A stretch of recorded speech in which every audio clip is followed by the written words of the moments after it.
लोक बोलण्यासाठी तळमळतील, लोक भेटण्यासाठी तडफडतील. फक्त ही एक वस्तू जवळ ठेवा, जी न बोलणारी लोक आहेत ती सुद्धा तुमच्या मागे पुढे फिरू लागतील.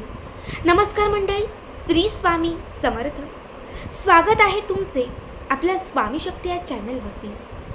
बघा, आपल्यापैकी प्रत्येक व्यक्तीच्या आयुष्यात अशी एक तरी व्यक्ती असते जी आपल्यावरती रागावलेली असते.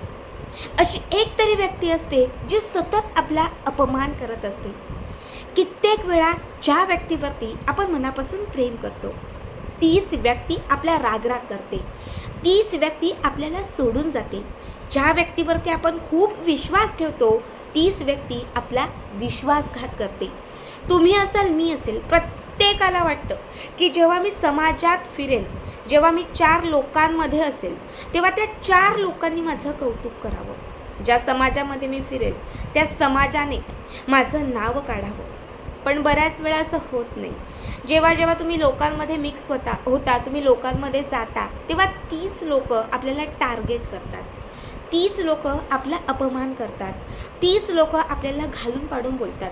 कित्येक वेळा तुम्ही बघा, एखाद्या व्यक्तीच्या सोबत गेलात किंवा एखाद्या ग्रुपमध्ये गेलात की ती व्यक्ती किंवा तो जो ग्रुप आहे ना तो थोडासा लांब जातो, म्हणजे तुम्हाला एकटं टाकलं जातं.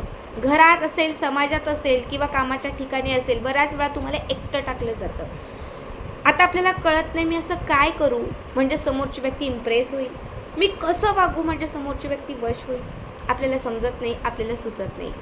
बघा, तुमची ही समस्या दूर करण्यासाठी, समोरील प्रत्येक व्यक्तीला आपल्याकडे अट्रॅक्ट करण्यासाठी आज या व्हिडिओमध्ये मी तुम्हाला एक अत्यंत महत्त्वपूर्ण उपाय सांगणार आहे. अशी ही एक वस्तू तुम्ही तुमच्यासोबत, तुमच्या खिशात किंवा तुमच्या फक्त जवळ ठेवा.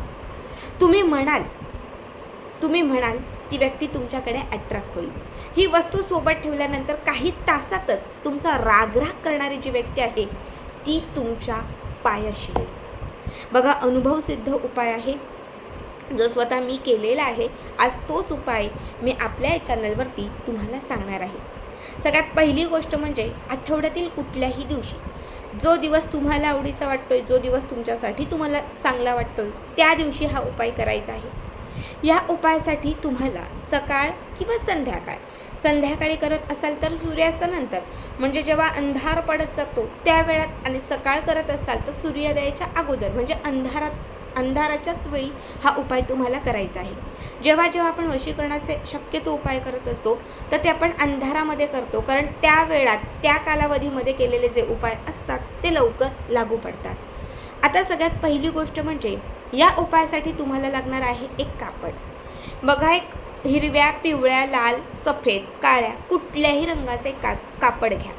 छान कापड घेतल्यानंतर तुम्हाला त्या कापडामध्ये सगळ्यात पहिले शाबीत 7 लवंगा ठेवायच्या आहेत. 7ही लवंगा ठेवत असताना त्या लवंगांना फुलं असावीत. बघा, 7ही लवंगा ठेवत असताना त्या लवंगांना फुलं असावीत. कुठेही ती लवंग तुटलेली किंवा अर्धवट नसावी. सगळ्यात पहिली लवंग घ्यायची आणि ती लवंग सुगंधी अत्तरामध्ये मिक्स करायची. आता अत्तर कुठलं तर कुठलंही घ्या. कुणाच्या घरात गुलाब अत्तर असेल, कुणाच्या घरात मोगरा असेल, हिना असेल, चमेली असेल, कुठलंही जे अत्तर तुमच्या घरामध्ये असेल. नसेल तर बाजारामध्ये एक 10 रुपयाला बॉटल मिळते, फक्त ते अत्तर घ्या. आपल्या हातावरती ते स्प्रेड केलं तर तरीही चालेल. आता एक लवंग घ्यायची, फूल, जे लवंगाचं फूल आहे ते अत्तरामध्ये मिक्स करायचं आणि ही फूलवाली लवंग त्या कापडावर ठेवायची. पुन्हा दुसरी फूलवाली लवंग घ्यायची, पुन्हा अत्तरामध्ये मिक्स करायची, पुन्हा ती कापडावर ठेवायची. फक्त जेव्हा तुम्ही ती लवंग त्या कापडावरती ठेवाल तेव्हा तुम्हाला मी मंत्र सांगते, तो मंत्र म्हणायचा आहे. मंत्र खूप सोपा आहे, पण व्यवस्थित ऐका, नाही तर लिहून घ्या. बघा, ओम कुरु कुरु, त्या व्यक्तीचं नाव घ्यायचं. ओम कुरु कुरु सागर वश वश स्वाहा. ओम कुरु कुरु तृप्ती वश वश स्वाहा. जो मंत्र मी तुम्हाला म्हटलेला आहे त्याच्यात मी जी नावं घेतलेली आहेत त्यात तुम्हाला ज्या व्यक्तीची नावं घ्यायची, त्या व्यक्तीची नावं घ्यायची आणि ह्या ज्या लवंगा आहेत ह्या एक एक करत त्या कापडावरती ठेवून द्यायच्या. यानंतर तुम्हाला घ्यायच्या आहेत 7 तुरटीच्या तुकड्या. छोटे छोटे, खूप मोठे तुरटी नको, खूप छोटे नको, अगदी मध्यम असणारे 7 तुरटीचे तुकडे, म्हणजे 7 तुरटीचे खडे घ्यायचे आहेत. 7ही तुरटीचे खडे तुम्हाला त्या लवंगांसोबत त्या कापडावरती ठेवायचे आहेत. त्यानंतर तुम्हाला घ्यायचे आहेत चिंचोके. बघा, चिंचोके म्हणजे आपली जी चिंच असते, खट्टी मिठी जी चिंच असते, त्याच्यामध्ये जी बी असते, आता त्याला चिंचोकाच म्हणतात, कुठेही जा त्याला चिंचोकाच म्हणतात.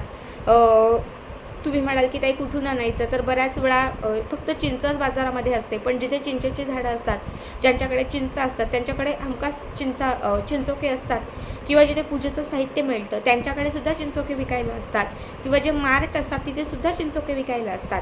तुम्हाला जिथे जमेल तिथून तुम्हाला चिंचोके आणायचे आहेत. एकूण तुम्हाला 21 चिंचोके घ्यायचे आहेत. किती? 21.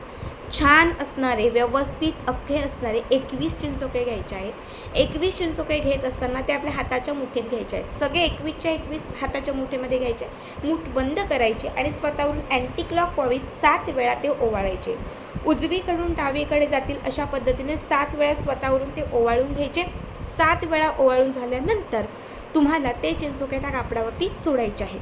ज्यावरती आपण लवंग तुरटी ठेवलेली आहे त्यावरतीच हे चिंचोके तुम्हाला ठेवायचे आहेत. यानंतर तुम्हाला त्या कापडावरती जे साहित्य म्हणजे ज्या वस्तू चिंचोके वगैरे ठेवलेले आहे त्याच्यावरती तुम्हाला 7 चिमूटभर हळद सोडायची आहे. आपली पूजेची किंवा घरातली जी कुठली हळद असेल ती 7 चिमूटभर, 1 चिमूट, 2 चिमूट, 3 चिमूट अशा 7 चिमूटभर हळद तुम्हाला त्याच्यामध्ये सोडायची आहे. हे सगळं त्याच्यामध्ये टाकल्यानंतर तुम्हाला त्या कापडाला गाठ मारायची आहे. सगळं साहित्य कापडावर ठेवल्यानंतर त्या कापडाला गाठ मारायची आहे. तयार केलेली कापडाची पोटली आपल्या उजव्या हाताच्या मुठीत घ्यायची आहे. आपला जो उजवा हात आहे या उजव्या हाताच्या मुठीत घ्यायची आहे आणि ही पोटली उजव्या हाताच्या मुठीत घेऊन आपल्याला पुन्हा एकदा ती तंत्रमंत्राने सिद्ध करायची आहे. आता तुम्हाला थोडासा वेगळा मंत्र सांगते. हा मंत्र तुम्हाला 51 वेळा म्हणायचा आहे. मंत्र व्यवस्थित ऐका. ओम ह्रीम श्रीम क्रीम फट फट फट स्वाहा. ओम ह्रीम श्रीम क्रीम फट फट फट स्वाहा. ओम ह्रीम श्रीम क्रीम फट फट फट स्वाहा. ओम ह्रीम श्रीम क्रीम फट फट फट स्वाहा. हा मंत्र तुम्हाला 51 वेळा म्हणायचा आहे. आणि त्याच्यानंतर ही पोटली तुम्हाला तुमच्या पाकिटात, तुमच्या खिच्यात, साडी घालत असाल तर पदराला, ड्रेस घालत असाल तर त्या ड्रेसमध्ये चुकीचा असेल त्याला, म्हणजे तुम्हाला जितकं शक्य तितकं तुम्हाला ती पोटली तुमच्यासोबत किंवा तुमच्या जवळ ठेवायची आहे. आता किती दिवस ठेवायची, तर तुम्हाला कमीत कमी 7 दिवस आणि जास्तीत जास्त 21 दिवस. अंघोळीला, बाथरूमला वगैरे तुम्ही जा तेव्हा तुम्ही काढून ठेवू शकता. रात्री झोपताना पण ती उशी खालीच ठेवायची आहे. 7 किंवा 21 दिवसानंतर ही पोटली जी आहे ही तुम्ही तुमच्या घरातल्या कुठल्याही भागात ठेवू शकता. म्हणजे 7 दिवस तुम्ही ठेवली, तुम्हाला अनुभव आला की ताई हो 7 दिवसांमध्ये ज्या व्यक्तीच्या नावाने हा उपाय केला ती व्यक्ती माझी झाली. ताई 21 दिवस हा उपाय केला, समाजात मान आहे. 21 दिवस हा उपाय केला आणि घरातली लोक नीट वागत आहेत. 21 दिवस हा उपाय केला, सगळं मनासारखं झालं आहे. त्यावेळेस तुम्ही ही पोटली तुमच्या घरातल्या कपाटामध्ये किंवा मग तुमच्या कुठल्याही एखाद्या ठिकाणी ठेवून दिली तरीही चालेल. फक्त जोपर्यंत पूर्ण 100% अनुभव येत नाही तोपर्यंत ती स्वतःच्या सोबत ठेवायची. बघा, चिंचोका हा शास्त्रात वशीकरणासाठी खूप पॉवरफुल मानला जातो. हळद हे अट्रॅक्शन पॉवर इन्क्रीज करण्यासाठी, आकर्षण क्षमता वाढवण्यासाठी अत्यंत महत्त्वाचे मानली जाते. लवंग सगळ्यांनाच माहिती आहे की वश करण्यासाठी असेल, नकारात्मकता दूर करण्यासाठी असेल, किंवा मग एखाद्या नात्यात जर काही कटुता आलीच तर ती संपवण्यासाठी असेल. लवंग ही अत्यंत पॉवरफुल मानली जाते. तसंच तुरटी ही वशीकरणासाठी वापरली जाते. तुरटी ही मतभेद, निगेटिव्हिटी दूर करण्यासाठी वापरली जाते.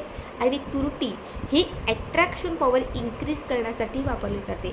जेव्हा सगळ्या गोष्टी तंत्रमंत्र करून तुम्ही एकत्र ठेवता, ही पोटली तुम्ही सिद्ध करून स्वतःच्या सोबत ठेवता, तेव्हा त्या काही दिवसांमध्ये हे तंत्रमंत्र तुम्हाला सिद्ध होऊन जातात. ज्यासाठी किंवा ज्या व्यक्तीच्या नावाने तुम्ही हा उपाय करताय, तुम्हाला 1 तासात 2 तासात जसे दिवस वाढत जातात, म्हणजे आज ही पोटली मी सोबत ठेवली, उद्या परवा किंवा पुढच्या 24 तासात अजून 48 तासात तुम्हाला स्वतःला अनुभवायला सुरुवात होतो की हो मी या व्यक्तीच्या नावाने हा उपाय केला आहे, ती व्यक्ती आता माझ्याशी बोलती आहे, ती व्यक्ती मला फोन करते आहे किंवा ती व्यक्ती माझं सगळं ऐकून घेते आहे. बऱ्याच वेळा काही नात्यांमध्ये ग्रहांचा दोष असतो, पण जेव्हा ही पोटली सिद्ध करून तुम्ही सोबत ठेवता तेव्हा त्या ग्रहांचा जो दोष आहे तो सुद्धा संपून जातो. ग्रहदोष संपून गेल्यामुळे किंवा ग्रहदोष कुठेतरी कमी झाल्यामुळे सुद्धा तुमच्या नात्यात असणारी भांडणं, क्लेश, कलह जी काही आहे ती संपून जातात. खूप साधा, खूप सोपा उपाय आहे, नक्की करा.